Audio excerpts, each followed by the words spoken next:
Iran menolak usulan perdamaian yang diajukan Amerika Serikat untuk pengakhiran perang. Iran menolak proposal perdamaian yang diajukan oleh Amerika Serikat dan menilai tuntutan Amerika Serikat cenderung berlebihan. Presiden Iran Masoud Pezeshkian menyebut akan mempertahankan hak-hak Iran dalam pengakhiran perang. Iran menolak usulan perdamaian yang diajukan Amerika Serikat untuk pengakhiran perang. Pemerintah Iran menilai tuntutan Amerika Serikat cenderung berlebihan dalam perundingan damai ini. Presiden Iran Masoud Pezeshkian pada hari Minggu menegaskan bahwa pembicaraan dengan Amerika Serikat bertujuan mempertahankan hak-hak Iran dan bukan bentuk penyerahan diri terhadap rencana Amerika Serikat. Pezeshkian juga menegaskan Iran tidak akan tunduk kepada pihak yang dianggap sebagai musuh. Hal itu diungkapkan Pezeshkian dalam pertemuan gugus tugas rekonstruksi kerusakan akibat perang Amerika Serikat dan Iran. Ketegangan di kawasan Timur Tengah meningkat sejak Amerika Serikat dan Israel melancarkan serangan terhadap Iran pada 28 Februari lalu. Konflik tersebut memicu serangan balasan Teheran terhadap Israel dan sekutu Amerika Serikat di kawasan Teluk, termasuk penutupan Selat Hormuz. Gencatan senjata mulai berlaku pada 8 April melalui mediasi Pakistan. Namun perundingan di Islamabad gagal menghasilkan kesepakatan permanen. Presiden Amerika Serikat Donald Trump kemudian memperpanjang masa gencatan senjata tanpa batas waktu tertentu guna membuka jalan bagi diplomasi menuju penyelesaian permanen konflik. Berbagai sumber IDX Channel.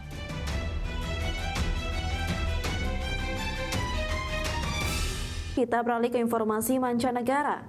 Kelompok Hizbullah menyerang basis pasukan Israel di kawasan selatan Lebanon dalam waktu 24 jam terakhir. Ya, Hizbullah mengklaim serangan tersebut merupakan balasan atas serangan Israel yang sebelumnya menyasar warga sipil. Kelompok perlawanan asal Lebanon Hizbullah pada hari ini menyatakan telah melancarkan 24 serangan yang menargetkan posisi, pasukan, dan kendaraan militer milik tentara Israel di Lebanon Selatan dalam 24 jam terakhir. Hizbullah mengklaim serangan-serangan tersebut menargetkan kumpulan pasukan Israel, tank Merkava, bulldozer D9, perlengkapan militer, serta pusat komando yang dibangun Israel di beberapa wilayah perbatasan, termasuk Hiyam, Dir Serian, Tair Harfa, Bayada, Rashaf, dan Naqoura. Hizbullah menyampaikan operasi tersebut melibatkan drone peledak, rentetan roket, tembakan artileri, dan rudal berpemandu. Hizbullah juga mengklaim serangan tepat sasaran dalam sejumlah aksi. Kelompok perlawanan itu menyatakan serangan terhadap basis militer Israel dilakukan sebagai respon terhadap pelanggaran perjanjian gencatan senjata oleh Israel. Serangan itu juga diklaim sebagai balasan terhadap serangan Israel yang menyasar warga sipil serta desa-desa di Lebanon Selatan. Di sisi lain, militer Israel mengatakan pasukan angkatan udara telah mencegat target udara yang mencurigakan yang diluncurkan dari Lebanon setelah sirine diaktifkan di wilayah utara. Israel menyebut insiden itu sebagai pelanggaran terbaru terhadap kesepahaman gencatan senjata oleh Hizbullah. Berbagai sumber IDX Channel. Pemirsa, pengembangan sektor energi menjadi potensi penguatan infrastruktur yang berkelanjutan. Oleh sebab itu, DPR RI menilai pengembangan hilirisasi sumber daya alam memiliki potensi perekonomian yang cukup besar. Komisi 11 DPR RI Fauzi Amro menekankan sektor hilirisasi sumber daya alam mampu meningkatkan nilai tambah ekonomi daerah, sekaligus dapat membuka lapangan kerja di setiap wilayah. Untuk itu, Fauzi mendorong pemerintah pusat dan pemerintah daerah untuk mempercepat hilirisasi sumber daya alam guna meningkatkan pendapatan daerah yang bisa berdampak langsung terhadap perekonomian masyarakat. Selain itu, pemerintah juga harus dapat mengoptimalkan sumber daya alam guna meningkatkan nilai tambah potensi yang ada. Nah, kalau saya melihat bahwa hilirisasi yang potensi di Kalimantan Selatan itu adalah hilirisasi tentang sumber daya alam. Apakah itu batu bara, atau memang perkebunan seperti potensi kelapa sawit, karet dan seterusnya, dan potensi-potensi perdagangan. Potensi hilirisasi ini menjadi kekuatan tersendiri Kalimantan Selatan dengan sumber daya alam yang sangat melimpah. Kita tahu bahwa pertambangan di Kalimantan Selatan ini menyumbang 26% dari konteks pertumbuhan ekonomi. Nah, artinya apa? Kalau dilakukan hilirisasi, ini akan menjadi PAD yang sangat luar biasa, tidak hanya disumbangkan ke pusat, tapi menjadi kekuatan penambah PAD yang ada di Provinsi Kalimantan Selatan. Selanjutnya, pemirsa, pemerintah melalui Kementerian Perdagangan menegaskan Hari Konsumen Nasional atau Harkonas 2026 menjadi momentum penting meningkatkan daya beli dan konsumsi dalam negeri. Menteri Perdagangan Budi Santoso turut hadir dalam acara Flag of Fun Walk untuk merayakan Hari Konsumen Nasional atau Harkonas 2026 di Sarinah Tamrin, Jakarta Pusat. Dalam perayaan Harkonas ini diikuti oleh para konsumen dan pelaku UMKM turut meriahkan acara tersebut. Menteri Perdagangan Budi Santoso menyebut Harkonas 2026 menjadi momentum untuk mengingatkan masyarakat akan hak dan kewajiban sebagai konsumen di tengah pesatnya perkembangan digitalisasi. Oleh sebab itu, Mendak meminta masyarakat untuk lebih cerdas dan hati-hati dalam melakukan transaksi belanja, terutama di platform online.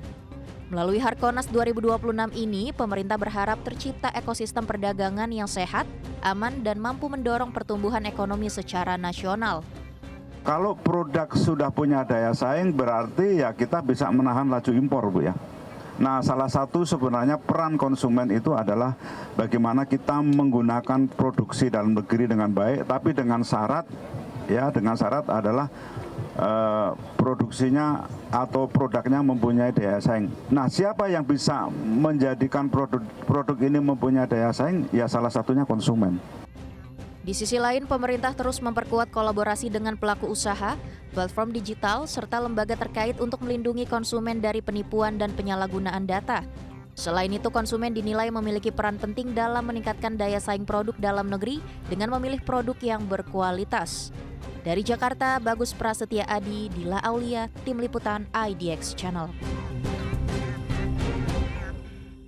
Ya, sementara itu pemirsa, pengamat ekonomi dari Selios menyoroti utang Indonesia yang tembus 9.920 triliun rupiah.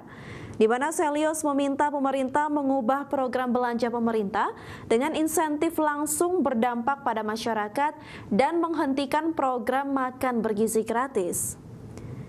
Pengamat ekonomi Selios, Diah Ayu menilai utang Indonesia yang sudah tembus 40,7% dari PDB hingga akhir Maret 2026 tersebut merupakan utang tertinggi sepanjang Indonesia berdiri. Meski utang besar ini dinilai aman oleh pemerintah, yakni di bawah 60% namun debt service ratio atau DSR telah melebihi 40%, sehingga biaya pemerintah cukup besar untuk membayar utang sehingga ruang untuk membayar pendidikan, infrastruktur semakin sempit. Untuk itu, Selios memberikan beberapa rekomendasi, yakni mulai merelokasi belanja dengan menghentikan makan bergizi gratis, menghentikan program Koperasi Desa Kelurahan Merah Putih dan mengganti program prioritas untuk sektor manufaktur yang menyumbang 30% terhadap penerimaan pajak. Pertama, menghentikan makan bergizi gratis. Yang kedua, realokasi anggaran untuk Koperasi Desa Merah Putih itu sendiri dan diarahkan untuk belanja yang benar-benar produktif dan berdampak langsung bagi masyarakat. Kita bisa tengok seperti halnya sektor manufaktur yang berkontribusi sebesar 30% terhadap penerimaan pajak. Sayangnya, sektor ini belum mendapat stimulus yang memadai di tengah kenaikan biaya bahan baku akibat ketegangan geopolitik.